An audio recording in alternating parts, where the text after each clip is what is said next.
राम जय जय राम, श्री राम जय जय राम, श्री राम जय जय राम। सच्चिदानंद भगवाननी जय।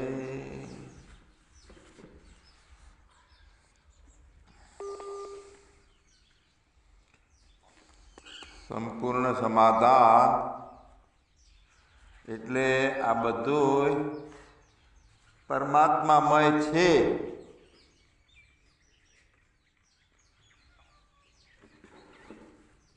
તો બોલ્યાથી જેટલું સંભળાય છે પરમાત્મામય સમજાય છે, સાંભળીને સમજાય છે તેમ નહીં, યથાર્થ. આમ આપણે બધા કહે છે એટલે સાચું છે માની લઈએ તો માનવું નહીં, પણ ઊંડાણમાં જઈ અને વાસુદેવ સર્વમિતિ એટલે એક વખત વાસુદેવમય છે એમ નહીં, પરમાત્મામય બધુંય કાયમી પરમાત્મામય છે. એનો મતલબ કે જોનારો પરમાત્મા છે અને પોતાના સિવાય બીજાને જોતો નથી. તો જોનારો કોણ બન્યો? ઘનશ્યામભાઈ બન્યો. તો પોતાના સિવાય બીજું જોવાનું ચાલુ કર્યું. હવે ઘનશ્યામભાઈની ડબ્બીમાં ઘનશ્યામભાઈને આંખી મૂકવાના અને પરમાત્માને બેહાડી દેવાનું કે તું જોનારો તું બન ભાઈ. આ શરીરનો ઉપયોગ કર, આ બુદ્ધિનો ઉપયોગ કર, આ હૃદયનો ઉપયોગ કર, આ જાગ્રત અવસ્થાનો ઉપયોગ કર કે દેશકાળનો કર, પણ જોવાવાળો તું બન. એને આપણે આમંત્રણ આપીએ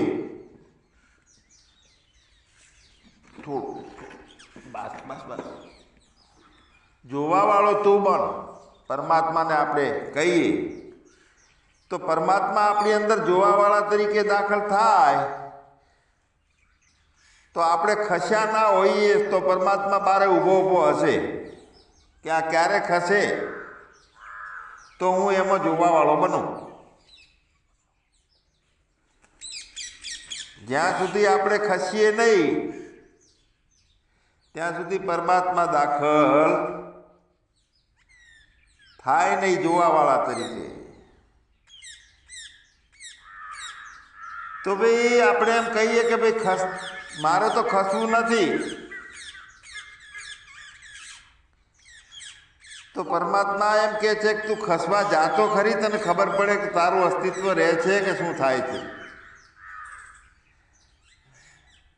એટલે હાચી ખસવાની કળા જોઈ નથી. જો હાચું ખસવા જઈએ તો પોતે છે એનો વિલય થઈ જાય છે. ખસ્યો એ પછી જીવન તો પરમાત્માના આધારે છે એનું. પરમાત્માથી ખસી જાય તો અહંકારનો લય થઈ જાય છે. એટલે ખસવું છે એનો મતલબ એમ છે કે તું તને તારી જાતને ખલાસ કર, ખતમ કર. જો તું તને ખતમ કરીશ તો હું તારી બુદ્ધિ નામની ડબ્બીમાં આવી અને હું જોઈશ, હું સાંભળીશ, હું ખાઈશ, હું હુરઈશ, હું જાગીશ. પછી તું નહીં રે. એટલે પરમાત્મા આપણને ચેલેન્જ આલે છે કે તું ફેસલો કરી લે કે તારે મટી જવું છે કે નહીં, તો હું દાખલ થઈ શકું. તારે ખતમ થવું છે, તું ખતમ થઈ જઈશ તો હું દાખલ થઈ શકું. હવે કેવો એ સજગ હોય, વિવેકી હોય ત્યારે પરમાત્માને પરવાનગી આપે કે ભાઈ હું ખસવા તૈયાર છું. પૂર્ણ વિવેકી અને પૂર્ણ પોતાનો હિતેચ્છી હોય તે જ એને આમંત્રણ આપી શકે કે ભગવાન તું આય ને હું ખસવા તૈયાર છું. અને એક વખત પર એટલે બીજો માની લીધો છે એમાંથી ખસી ગયો અને સાચો હું છું એમાં વસી ગયો તો એ મહાપુરુષને બધું વાસુદેવમય જગત દેખાય. કારણ કે એની દશા જોનારો પરમાત્મા બની ગયો, ખાનારો એ બની ગયો, સાંભળનારો બની ગયો. હવે એનું જોવું કેવું છે? આજે ઘનશ્યામભાઈ જોવે તો એ અનેક પ્રકારનું જોવે છે, જગત જોવે છે, હારા નબળાના ભાવો જોવે છે, સંબંધો જોવે છે, મોહ જોવે છે, આનંદ જોવે છે, દુઃખને પણ જોવે છે. ઘનશ્યામભાઈ જોવે છે. હવે ઘનશ્યામભાઈને જોવાના બદલે પરમાત્મા જોવાનું ચાલુ કરે તો એ શું જોવે છે કે બધું ફોક છે, હું એકલો સાચો છું અને મારા સિવાય બીજું પ્રતીતિ માત્ર ભાસે છે. હવે જો આમાં નામાં બનેલો છે, ઊભો થયેલો છે, એ મટે છે અને નવો પરમાત્મા દાખલ થાય છે. અને આવો એ પરમાત્મા બધું જોઈ શકે અને એ એમ કહે કે વાસુદેવમય બધું છે, બીજું કાંઈ નથી. માટી જો ઘડામાંથી ખસી જાય તો માટી તો હાજર છે, અને માટી જોતી હોય ત્યારે બધાને એમ કે ઘડો નથી, હું છું. ઘડો તો નામ છે, ગોળ ગોળ તો એનું રૂપ છે, પાણી ભરાય છે એનો ગુણ છે, પણ હું માટી છું, માટી છું.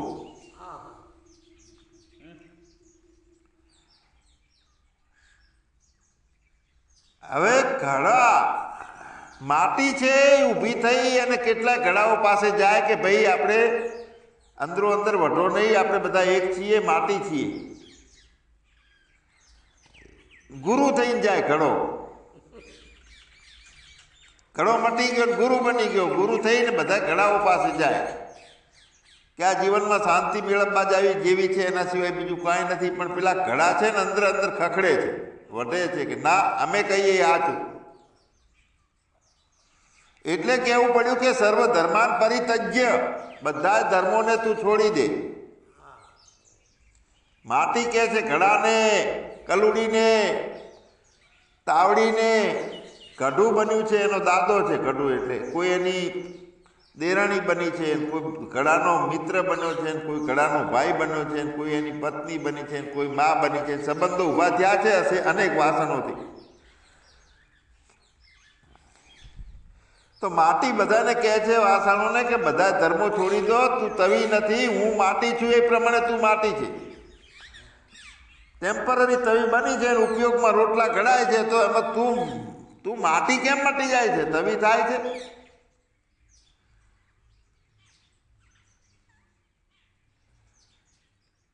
દિવેલિયું છે, કઢું છે, કથરોટ છે, બધા તમે તમારું માનવાપણું છોડી દો ને માટીપણામાં આવી જાવ. એવું માટી કહે છે, ગુરુ થઈ જાય છે. એટલે સર્વ ધર્માન પરિત્યજ્ય મામેકમ શરણમ વ્રજ. બધા વાસણો તમે મારા શરણે આવી જાઓ, માટી એમ કે છે. હવે માટીના શરણે બધા વાસણો જતા રહે તો એ તો એમ કે અમે જતા, માટી જતા, અમે તો ખબર નથી. આ તો ખોટા ડોબાની જેમ આમનામ ભટકતા હતા. પછી માટી એમ કે અહમ તો આ સર્વ પાપે પ્યો, હું તમારા બધાના દુખડો દૂર કરી નાખીશ. મટવાનું બનવાનું છે ને તમારું ઘડો ઘડુલી બીજું ત્રીજું, માટીમાં દાખલ થઈ જાઓ, તમને મુક્તિ મળી જશે. તો પછી એ મટી ગયા પછી એમ કહે છે કે હવે માટી તું નોખી નથી, તું શું મુક્તિ આલે? હું એ માટી છું, હું એ મુક્ત બધાને કરું છું. એટલે બધા ધર્મો છોડી ભગવાન આપણને ગીતામાં કહે છે કે મોક્ષ યશ્યામિ મા શુચ્ય, તું ચિંતા ના કર, હું મોક્ષ આપી દઈશ. બધા ધર્મો છોડી ગયા, જેટલી બનાવટો થઈ છે એના બદલે એ ક્યારે, જ્યાં સુધી આપણો વૈયક્તિક બનેલા ભાવો જે છે, ઉપાધિઓ ઊભી કરી છે, એ મટે નહીં, ત્યારે પરમાત્મા જો જોનારો થાય, સાંભળનારો થાય, ખાનારો થાય, એટલે કાંઈ ના થાય એવી રીતનો થાય. બીજું બધું ભાસતું હોય, પ્રતીતિ માત્ર હોય એવી રીતનું થાય. એટલે જીવાત્મા છે જ નહીં એવી રીતની ખબર પડે. એનો એ ભૂલથી બની બેઠો તો સાચા પોતાની શોધ થઈ જાય જીવાત્માને, ત્યારે પરમાત્મા બને. ત્વમપદ અને તત્પદ બંનેની એકતા થઈ જાય. અને જીવ તરીકેનો જે માન્યતા હતી એને કહેવાય વાચ્યાર્થ. એ વાચ્યાર્થનો ત્યાગ થઈ અને એનું લક્ષણા અહમ બ્રહ્માસ્મિ. એટલે અધ્યાત્મમાં જીવ બ્રહ્મની એકતાનો મુખ્ય વિષય છે ભગવાન. અને અહીંયા આપણે આટલી બધી આ વાતો કરીએ છીએ તો સર્વાત્મ ભાવ કેળવવાનો છે. અંદર એક જ વાત રહેલી છે જેટલી ફરજો અદા કરવાની હોય એટલી કરીએ, કર્મના ફળ તોડીને ના આડીએ, પણ સાથે સાથે કર્મનો કરતા ના બનીએ. ખાલી કરતા બની રહીએ ને એકલા ફળ છોડવાના આવે તો ઉપાધિ મોટી છે. એ તો પછી એને સિદ્ધિઓ આવે એટલે રાજકારણી બની જાય. સેવામાં કો તો ફસાઈ જાય, દમડીમાં ચમડીમાં, પૈસામાં, મોહમાં, નારીમાં ફસાઈ જાય, વિષયોમાં ફસાઈ જાય. કરતા પણ ના મટે ને, કર્મના ફળો બધા છોડે છે. કારણ કે આપણને ગીતામાં કીધું છે કર્મણે અધિકાર હસ્તે મા ફલેષુ કદાચન. તારો કર્મમાં અધિકાર છે, ફળમાં નથી. તો કયા કર્મો? કરતાપણો મટાવીને થાય તે કર્મો, નિત્ય નૈમિતિક કર્મો, ફરજોના કર્મો. આ તો બધું કરે અને કરતાપણું રાખે અને કર્મનું કે ફળ નથી લેવું. તો તમે ફળ નહીં લો પણ સામેથી વાહવા આવશે, એ તો એમાં તો પહેરી જવાય છે. પછી તો શરૂઆતમાં ભાવ કેળવવાનો છે, પણ જેને સંસારનું સુખ ગમે છે તેને શરૂઆતમાં ભાવમાં લક્ષ્ય જતું નથી કે એ સિદ્ધ થઈ એવી દશા ઉત્પન્ન થઈ શકતી નથી. સંસાર ગમે છે. આમ જોઈએ તો જ્યારે સંસારના સુખ વચ્ચે અને આત્માના સુખ વખતે પસંદગી કરવાની હોય ત્યારે ખબર પડે છે. કેટલાય કહે છે કે બાપુ મારે સંન્યાસ લેવો છે, સંન્યાસ લેવો છે. 10 દિવસ સત્સંગ ટાઈમસર સાંભળવાનો આવે તો મારે ટાઈમ નથી. તો એની રુચિ કાંક બીજામાં છે, મફતનું લેવામાં, ખાઈ પીને પડ્યું રહેવામાં, બીજે નડે છે, ઘરના બધા ગોદા મારે છે એટલે સંન્યાસ લેવો છે. એમને એમ ખાઈને હુરેવાનું આવે એટલે સંન્યાસ લેવો છે, આવું હોય છે બધા. એટલે કહેવું પડે કે તમે તમારી વિરક્તિ લાવો પહેલાં. એટલે આત્માનું સુખ અને સંસારના સુખની વચ્ચે પસંદગી કરવાની આવે ત્યારે ખબર પડે કે કોને સર્વાત્મા ભાવ થશે. જેને સંસારનું સુખ ગમે છે એને આ આધ્યાત્મિક માર્ગની જે ફરજો છે ને એ ગૌણ લાગે છે અંદરથી. ઠીક છે, 5 દાડે 10 દિવસે 15 દાડે સાંભળીએ તો બસ, મૂળ તો સાંભળવાનું છે ને, બધે સાંભળવાનું મળે જ છે ને, તો કાંઈ છોડવાનું નથી. મૂળ વાત શું છે? લગાતાર ભાવ આપણો અધ્યાત્મ તરફ જોડાયેલો રહે. કારણ કે કુબી ગોતવી છે તો કુબીના ફોતરા એક પછી ઉતારતા જઈએ ત્યારે કુબી હાથ આવે, બધા ફોતરા મટી જાય. તો પણ ઉપર થોડા ઘણા ફોતરા રહી જાય, 2-3 ફોતરા ઉખડ્યા હોય, વળી પાછી કુબી પાછી પગરે ને બીજા નવા આવી જાય. એટલે કુબી જડે નહીં, દેખાય કુબી નથી. કુબી ગોતવી હોય તો એક પત્તા ખોલી નાખો, ખોલતા જાઓ તો કુબી જડી જશે, કુબી કેવી હોય. એટલે શરૂઆતમાં ભાવ કેળવવાની મૂળ વાત છે. તો ભલે સંસારની વાતોની મહત્તામાં ઢોળાવ વધારે રહેતો હોય અને આત્મ પદાર્થમાં ઢોળાવ ઓછો રહેતો હોય તો ભલે રહેતો હોય, પણ જો મુખ્ય શાંતિનું સાધન છે, પ્રેમનું સાધન, એના ઉપર લક્ષ્ય રહેતું હશે ને તો ટકી જ નહીં એકાય.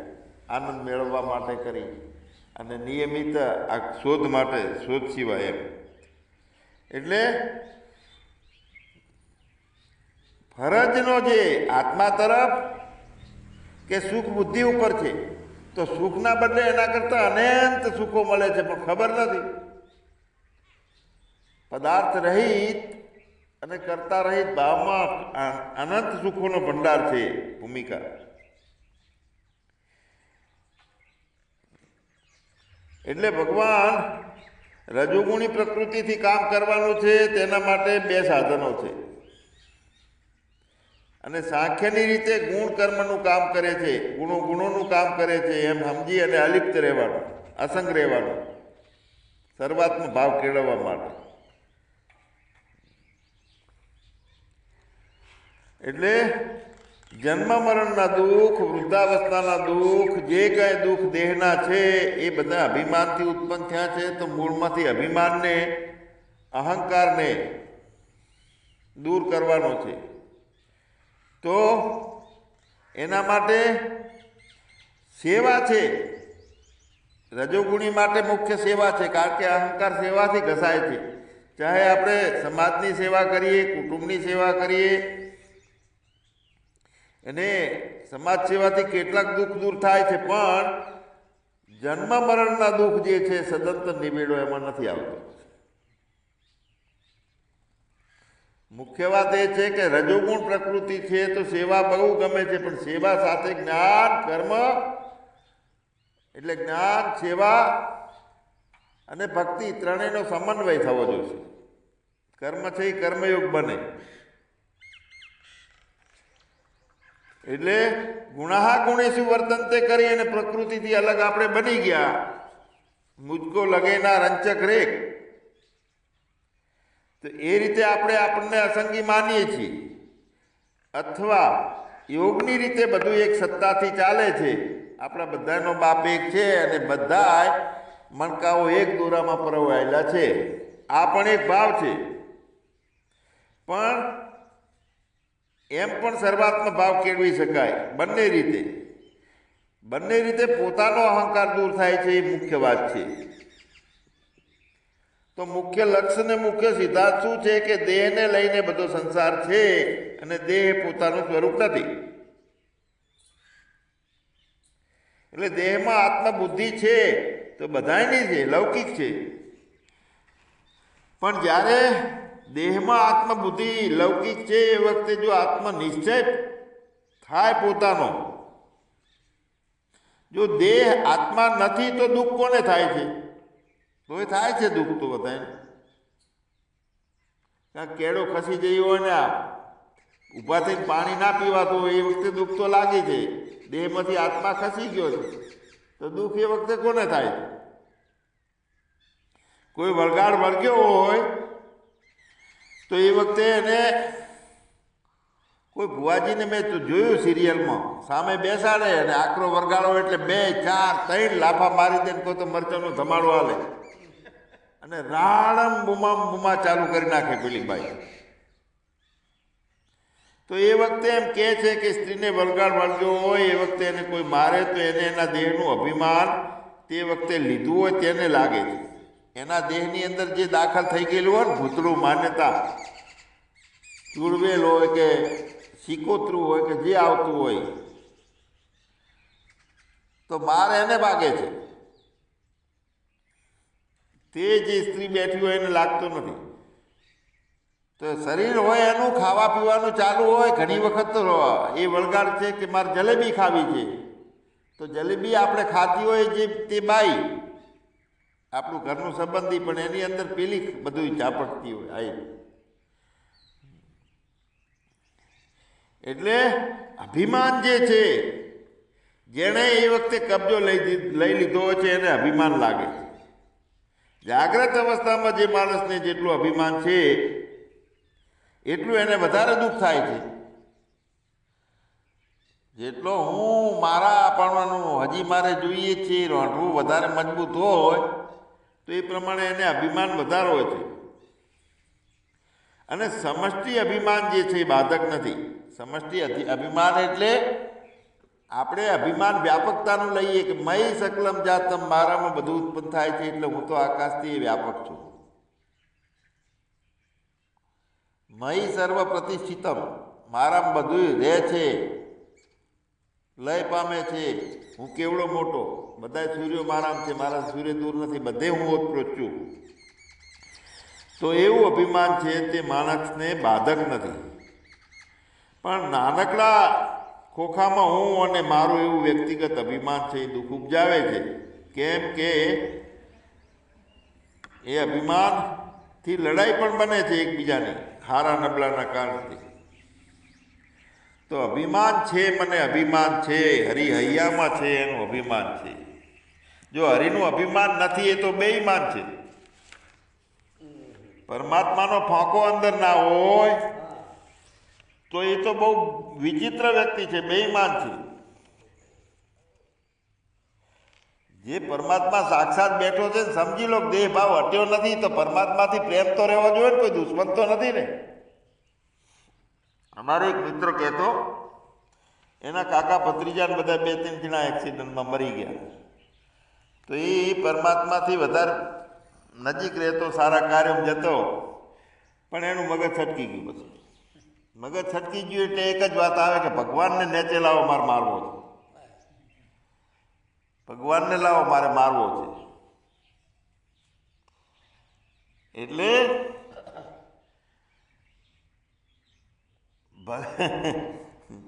એની મગજ આખું છટકી ગયું.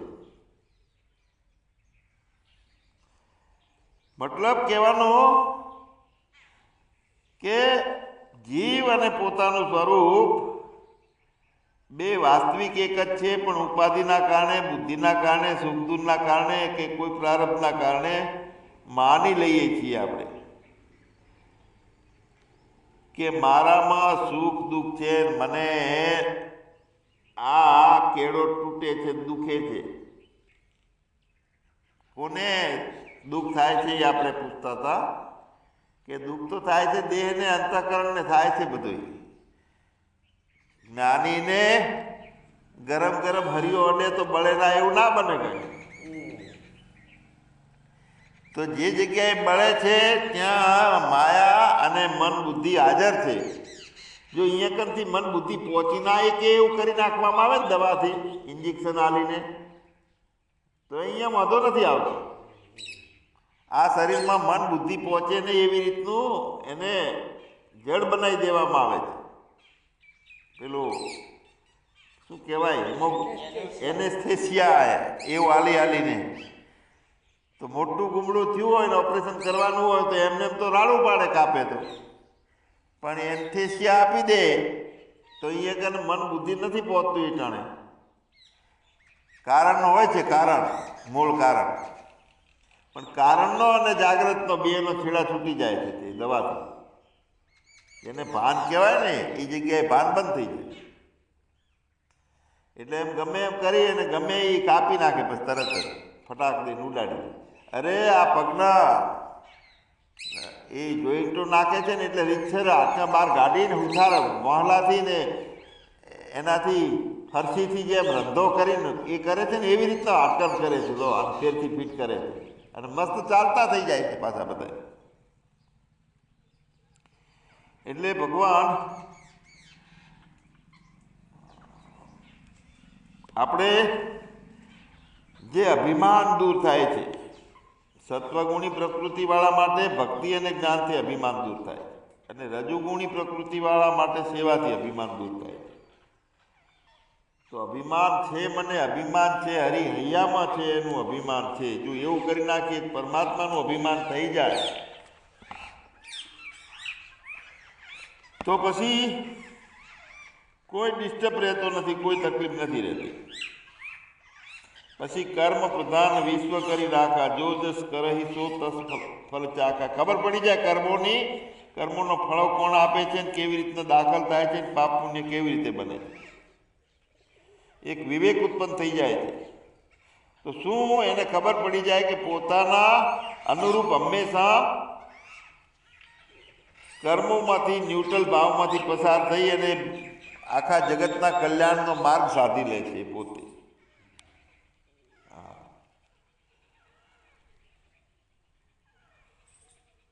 તો એક વખત 5 અશક્ત લોકો, અપંગ લોકો ભેગા થઈ અને ભેગા થઈને બેઠા હતા. તો અઘરો કે મારી આંખો હોત તો હું કાંઈ જે કાંઈ ખોટું છે એને બધું ઠીક કરી નાખો આ જગતનું. પછી લંગડો બોલ્યો કે હું દોડી દોડીને લોકોનું ભલું કરો. કોઈનો અવાજ આવો તો તરત જ દોડીને પહોંચી જોત ને એને વસ્તુ હાજર કરી નાખો.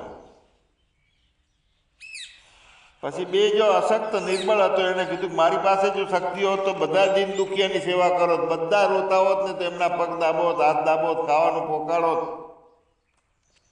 નિર્બળ વ્યક્તિ હતો એને એ ટાઈમે એવું જ્ઞાન છે. નિર્ધન હતો એને કીધું કે જો મારી પાસે ધન હોત તો હું ભૂખ્યા કોઈને ના રહેવા દઉં, કોઈને કપડા વગર ના રહેવા દઉં. એક પાછો મૂર્ખ એમ હતો, એ બોલે કે જો હું પંડિત હોત તો લોકોને સાચું જ્ઞાન આલો. તો વરુણદેવે એમની વાતો સાંભળી, એમને દયા આવી, તો એમની ઈચ્છા મુજબ બધી એમને આપી દીધી, પૂરી કરી ઈચ્છાઓ. તો હવે વાંધળો હતો એ દેખતો થયો, જે અશક્ત હતો એ શક્તિવાળો થયો, લંગડો હતો એ હેઠતો થયો. આ બધું વરુણદેવે ભેટ આપી દીધી, એની ઈચ્છાઓ પૂરી કરી. પણ હવે વાંધળાએ શું કર્યું? દેખતો થયા પછી આપણી વાત છે, આપણે જોતા થયા એટલે સૌંદર્યનું દર્શન કરવા લાગ્યા. હા, લાલ ને લીલી પટ્ટિયા પાડી અને આ હારું આ હારું. આપણે જો લંગડા હતા અને પગ મળી ગયા છે આપણને, એટલે બધાને મારવા નીકળી પડ્યા છીએ કે આટલા ખતમ કરી નાખો, આમ કરો. કહો તો રૂપિયા કમાવા માટે ફક્ત એ પગોનો ઉપયોગ કરીએ. અને નિર્ધન હતા એ પોતે, અત્યારે એને ધન મળી ગયું છે, મદ આવી ગયો છે, પોતે એમાં રચ્યા પચ્યા રહે છે. મારા જેવું કોઈ છે જ નહીં. પછી બધા સલાહ હાલવા નીકળી પડે પૈસાના જોરે. એમ નહીં, આમ કરવાનું છે, આમ કરવાનું છે. પણ 5 વર્ષ પહેલા ફાટેલા કોલર હતા, એક ચંપલનું હંધેલું હતું, એ નથી દેખાતું. અને અત્યારે મારી સ્ત્રી, અલા એ છગન, આ સ્ત્રી કેમ આવી કરાવી છે? 5 વર્ષ પહેલા તો કેડે જૂના લુગડા થીગડા મારેલા હતા, ધન નતું એ પહેલા તો. પણ જો ફાંકો આખો બદલાઈ જાય ધન આવે એટલે. અને નિર્બળ બળવાન બની જાય છે. એટલે પછી શું કરે છે કે બધાને સામે ફરિયાદો કરવી, બધાને સતાવવા, બધાના 1400 કૂટવી, અને જે વૃત્તિનો બિકુળ હતો એને વધારે હેરાન કરવો, ન્યાયવાળો. નિર્બળ છે એ બળવાન બને છે, તો એ પણ રાક્ષસ બની જાય. અને મૂર્ખ હતો એ પંડિત બની ગયો, એટલે અભિમાન આવી ગયું. તો પાછું વરુણદેવે આ જોયું કે આ તો એને તો દુઃખ થયું કે આ ખોટી શક્તિઓ આલી. તો ખોટી આલી છે તો પછી શું થાય? જેણે આલી છે એ પાછી ખેંચી લે. એટલે એમાંથી ધનવાન જે હતો એ બહુ ધન ભેગું કર્યું હતું, પોતે સંપત્તિ ઉપર એને એટલો બધો ગર્વ થઈ ગયો. પોતાના લોકો, પાડોશમાં સંબંધીઓ બધા એનાથી ચાહીમામ થઈ ગયા હતા. ખૂબ ફોંકો આવ્યો, અકળાઈ એવી હતી એની બધી. તો એને પરિણામ શું આવ્યું કે પુત્રો એવા ઉદ્દંડ ને અહંકારી બન્યા કે પિતા અને પુત્રો વચ્ચે ઝઘડા થવા લાગ્યા. ઘર આખું નરક બની ગયું. અને એ પુત્રોએ લાકડીથી હાથ પગ ભાગ્યા બાપના. કેમ આમ થયું? તો એમાં અકળાઈ આવી હતી, તમારી પાસે નિર્બળતા હતી, ધન નહોતું. એ વખતે રોતા હતા ને આવ્યો એટલે ફોંકો આવ્યો, તો પરમાત્મા દીકરો બનીને આવ્યો. વરુણદેવ ઉડાડ્યા. એટલે કર્મ પ્રધાન વિશ્વ કરી રાખા, જો જસ કરહીશું તસ ફલ ચાખા. આપણે તો બધા જ્ઞાન માર્ગમાં છીએ. આપણે વિવેકથી સમજી શકીએ છીએ કે આ રચના જેટલી અજ્ઞાનથી પોતે કરી હતી એમાંથી હવે બહાર નીકળ્યા છીએ. આ કુંડાળું આપણે દોર્યું હતું, તો કુંડાળાની બહાર હવે માયાના કુંડાળામાં નથી રહ્યા આપણે. અને જે નરકની સૃષ્ટિ હતી, બનાવી દીધી હતી આપણે મનોરાજ્યથી, તેને દૂર કરી નાખી છે. તો આમાં કંઈ લાટા કાઢવાના નથી એમ સમજી અને વિરામ ઉપરામ રહે છે. અને જ્ઞાની સર્વાત્મ ભાવ જોવે છે ને, એટલે પૂર્ણ જ્ઞાનની નિષ્ઠા એ છે કે બધે એનો દેખાય છે, એટલે એ દૂર નથી રહેતો, પણ બધું હમું કરવા લાગી જાય છે અકર્તા ભાવથી. જેટલા થીગડા સમષ્ટિમાં પડ્યો હોય જગતમાં, એના હાથવાની જવાબદારી એની થાય. એટલે એ જ્ઞાની છે તે ઋષિ છે. દૂરનું જોઈ શકે, દૂરનું સાંભળી શકે, દૂરનું વિચારી શકે, અને કાયમ માટે આયોજન કરી શકે. તો એવું પોતાનું ક્યાંય વિરોધ ના હોય એવું જીવન થઈ જાય છે. સચ્ચિદાનંદ ભગવાનની જય. બોલો સત્સંગ લેજો.